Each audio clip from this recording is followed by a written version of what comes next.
Lions Club Nanded Central, Amarnath Yatri Sangh आणि सन्मित्र फाउंडेशनच्या वतीने रस्त्यावर फिरणाऱ्या बेघरांचा आज मे महिन्याच्या पहिल्या सोमवारी कायापालट करण्यात आलाय. कामाजी सरोदे, महेश शिंदे, ॲडव्होकेट BH निर्णे, सुरेश निलावार, संजय कुमार गायकवाड, विलास जोगदंड या सामाजिक कार्यकर्त्यांनी कचरा वेचणारे अपंग, बेघर तसेच भ्रमिष्ट अवस्थेत फिरणाऱ्या लोकांना गोवर्धन घाट पुलाकानी आणले. या ठिकाणी स्वयंसेवक राजू अण्णा यांनी त्यांची काळजीपूर्वक कटिंग दाढी केली.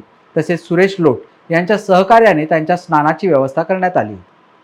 डॉक्टर दिबा जोशी यांनी आजारी असलेल्या व्यक्तींची तपासणी करून त्यांची मलमपट्टी करून आवश्यकता असेल त्यांना मोफत औषधे यावेळी दिली.